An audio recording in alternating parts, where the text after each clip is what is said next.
مشرق وسطی میں امن کا سفارتی مشن، اسلام آباد میں 4 بڑے مسلمان ممالک کے وزرائے خارجہ کی بیٹھک، سفارتکاری سے معاملات حل کرنے کی کوششوں پر تبادلہ خیال۔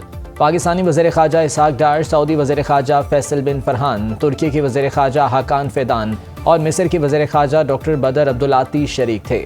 نائب وزیر اعظم اسحاق ڈار نے اجلاس کی صدارت کی۔ خطے کی بدلتی علاقائی صورتحال کا جائزہ لیا گیا۔ پاکستان، سعودی عرب، ترکی اور مصر کے 4 وزرائے خارجہ کا باہمی دلچسپی کے امور پر تبادلہ خیال۔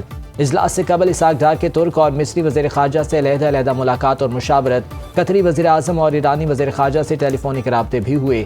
امریکہ ایران کشیدگی ختم کرانے اور جنگ بندی کے لیے پاکستان ثالث کے طور پر کردار ادا کر رہا ہے۔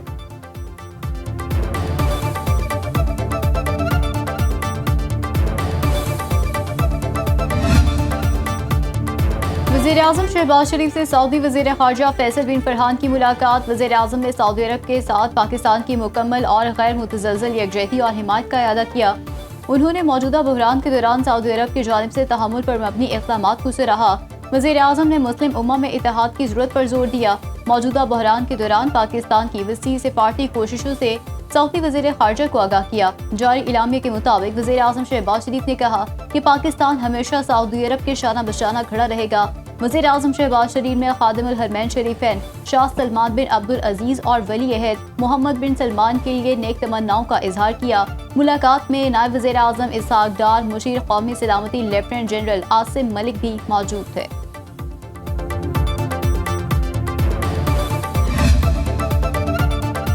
پاکستان کی مشرق وسطی میں امن کی کوششیں، پاکستان کے دورے پر آئے ترک وزیر خارجہ حاکان فیدان اور مصری وزیر خارجہ بدر عبدالعاطی کی وزیر اعظم ہاؤس آمد۔ معاون خصوصی طارق فاطمی نے دونوں معزز مہمانوں کا استقبال کیا۔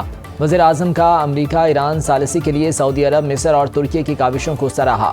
نائب وزیر اعظم اسحاق ڈار، مشیر برائے قومی سلامتی لیفٹیننٹ جنرل محمد عاصم ملک بھی ملاقات میں موجود تھے۔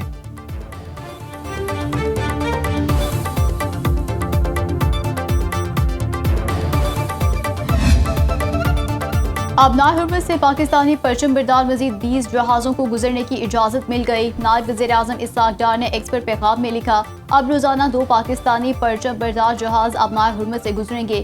ایران کا اقدام امن کا پیغام ہے۔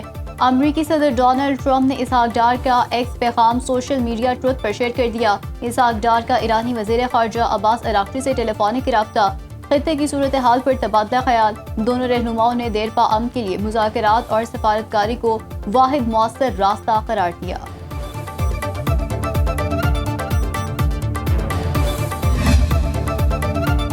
ملکی ضروریات کے لیے پیٹرولیم مصنوعات کی مناسب مقدار موجود ہے۔ وزیر اعظم شہباز شریف کی زیر صدارت اجلاس میں ایندھن کی بچت اور کفایت شعاری اقدامات کا جائزہ۔ شہباز شریف نے کہا کہ حالیہ صورتحال میں عوامی ریلیف کو اولین ترجیح دی۔ 3 ہفتے کے دوران جس قدر ممکن ہو سکا عوام کو ریلیف فراہم کیا۔ حکومتی فیصلوں کی بدولت ملکی ضروریات کے لیے تیل موجود ہے۔ شہری بچت مہم کے تحت غیر ضروری سفر سے پرہیز کریں۔ دفاتر اور کام کی جگہوں پر ٹیلی کانفرنسنگ کو ترجیح دی جائے۔ وفاقی حکومت کی ہفتے میں 2 دن سمارٹ لاک ڈاؤن کی تجویز۔ سمارٹ لاک ڈاؤن ہفتہ دن 12 بجے سے اتوار رات 12 بجے تک نافذ کرنے کی سفارش۔ مارکیٹس بند، شادی تقریبات پر پابندی، ہائی ویز اور موٹر ویز بند رکھنے کی تجویز۔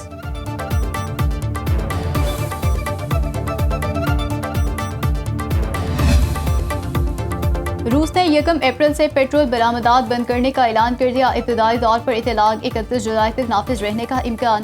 روس کے نائب وزیر اعظم الیگزینڈر نویک کا کہنا ہے کہ مشرق وسطی میں بڑھتی کشیدگی اور تیل کی عالمی قیمتوں میں اتار چڑھاؤ کے پیش نظر بفر اسٹاک کو محفوظ بنانے کا فیصلہ کیا۔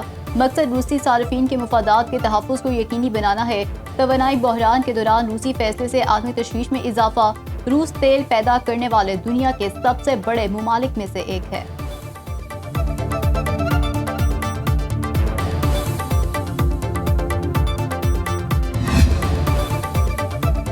خلیج تعاون کونسل نے اسرائیل کا خطے کے نقشے میں تبدیلی کا منصوبہ مسترد کر دیا۔ خلیجی ممالک نے آبنائے ہرمز کی حیثیت میں تبدیلی ناقابل قبول قرار دے دی۔ ایران اسرائیل کشیدگی کم کرنے پر زور۔ جی سی سی اعلامیے کے مطابق پورا خطہ تنازع کی بھاری قیمت ادا کر رہا ہے۔ ضمانت دی جائے جنگ کے بعد ایرانی میزائل خطے کے لیے خطرہ نہیں ہوں گے۔ یو اے ای میں ایران کے میزائل حملوں سے نقصانات کی ویڈیو شیئر کرنے کے الزامات پر گرفتار 70 میں سے بیشتر برطانوی شہریوں کی ضمانت پر رہائی۔